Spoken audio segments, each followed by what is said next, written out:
ذکر و فکر میں، مستی میں، کیف میں، وجد میں دھمال ڈال سکتا ہے؟ یہ اہل ایمان کا طریقہ نہیں ہے۔ مولانا طارق جمیل خطاب کے لیے آتے ہیں اور پیچھے سے پورا بریلویوں کا عرس کا مجمع تالیاں بجا کر حضرت کا استقبال کرتا ہے۔ تالیوں کی گونج ہے بہترین، جس نے سی ڈی لینی ہو ہم اس کو سی ڈی دے سکتے ہیں، دکھا سکتے ہیں۔ اور قرآن کیا کہتا ہے اہل شرک کے بارے میں؟ وَمَا كَانَ صَلَاتُهُمْ عِنْدَ الْبَيْتِ إِلَّا مُكَاءً وَتَصْدِيَةً۔ مشرکین کعبے کا جس طرح ننگے ہو کر طواف کرتے تھے، اسی طرح طواف کے دوران وہ تالیے بھی پیٹتے تھے اور سیٹیاں بھی مارتے تھے، اور اس کو عبادت سمجھتے تھے کفار مکہ۔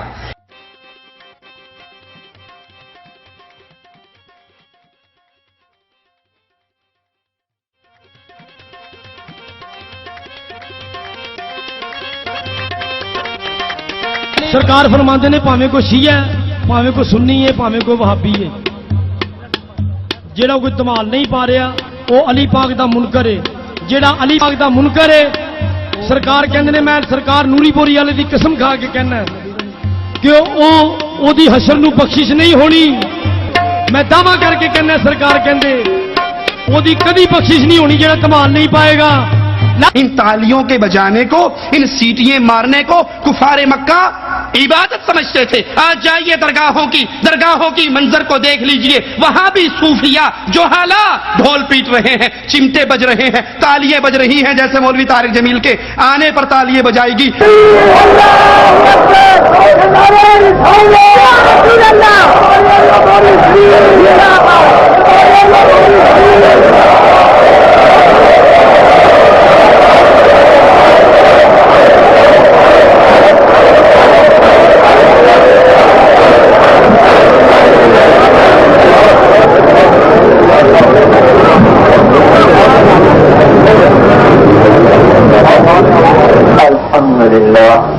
اور اس دور کا مشرک بھی اس کو عبادت سمجھتا تھا۔ آج کے دور کا مشرک بھی کہتا ہے معرفت دی عقلاں نے تواڈے پلے نہیں پی سکتیاں۔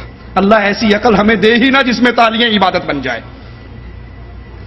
یہ عقل اللہ دشمن کو بھی نہ دے جو اتنی سی بات نہیں سمجھ سکتا کہ اللہ کے دین کی مجلس، لا الہ الا اللہ کے ذکر کی مجلس کے اندر یہ عمل مسلمانوں کا عمل نہیں ہو سکتا۔ طارق جمیل صاحب نے خطاب شروع کیا، کہا ہمارے نبی کی پرواز کو کوئی کیا جانے گا کہ ہمارے نبی کی پرواز ثم دنا فتدلا، کہ وہ قریب آیا اور قریب ہوا، کہ اللہ اور رسول معراج کی رات اتنے قریب ہو گئے جتنا 2 کمانوں کا راستہ رہتا ہے۔ یہ عقیدہ تنہا تبلیغی جماعت کا نہیں ہے، یہی عقیدہ بریلوی بھائیوں کا بھی ہے، یہی عقیدہ تبلیغی بھائیوں کا بھی ہے۔ وہ کہتے ہیں معراج کی رات اللہ اور رسول اتنے قریب ہوئے، فَكَانَ قَابَ قَوْسَيْنِ أَوْ أَدْنَىٰ، جتنی 2 کوسوں کے درمیان، کمان کے 2 سروں کے درمیان گیپ ہوتا ہے، اللہ اور محمد صلی اللہ علیہ وسلم کے درمیان صرف اتنا سا فاصلہ رہ گیا اور وہ اتنے قریب ہو گئے۔ حدیث کو کیا خطاب فرمایا؟ ثم دنا فتدلى فكان قاب قوسين او ادنى۔ یہ فرق بڑا لمبا چوڑا فرق ہے، وقت نہیں، لمبا چوڑا فرق ہے۔ لفظ اکمل اس کے کمال کو بتانے کے لیے چھوٹا ہے، لفظ عالم اس کے علم کو بتانے کے لیے چھوٹا ہے۔ جو قاب قوسین او ادنا تک، او ادنا ہے، او ادنا تو چکی گل رہ گئی بھائی۔ قاب قوسین پتہ کیا ہوتا ہے؟ ہوتا قاب قوس، یہ میں نے آپ کے سامنے کمان کی شکل بنائی، یہ کمان ہے، یہ لکڑی یہ بکرے کی آنکھ ہوتی تھی، ادھر تیر رکھ کر اس کو یوں چلاتے تھے۔ اینو عربی قاب آخیا جاتا ہے، اینو عربی قاب آخیا جاتا ہے، اے قاب ہے، اب قاب ہے۔ اب صلح ہو رہی ہے، 2 قبیلے لڑ کے تھک کر ہوں صلح ہو رہی۔ صلح کیسے ہوتی تھی؟ 2 سردار آ کر اپنے کمانوں کو ایسے ملاتے تھے، اے قاب ہو گئی، اے قاب ہو گئی، اے بھی قاب، اے بھی قاب، اے آ کے رل گئے۔ دیکھ رہے ہو نا؟ اس تو اگا ہوں رلن کی تھارن تو ختم ہو گئی۔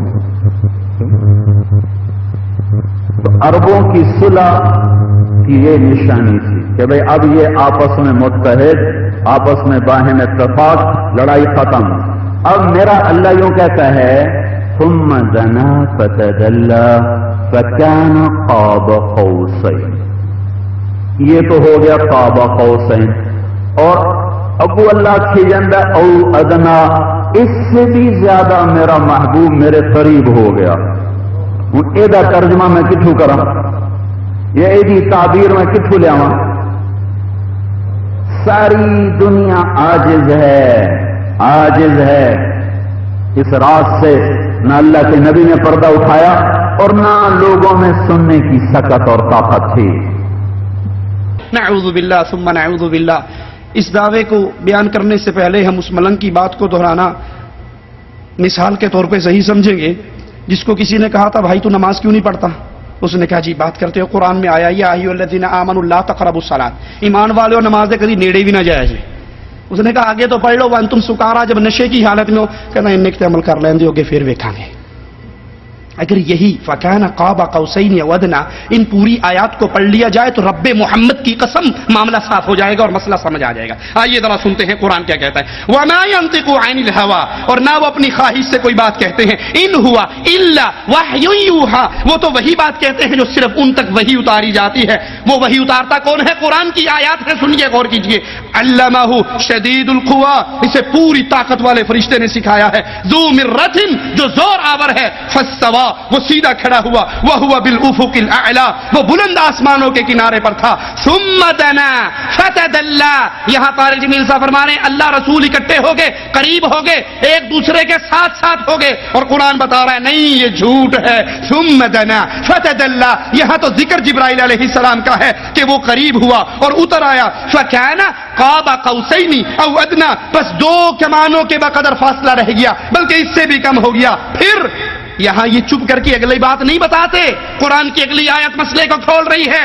فَأَوْحَى إِلَىٰ عَبْدِهِ مَا أَوْحَى، بس اس نے اس اللہ کے بندے کو پیغام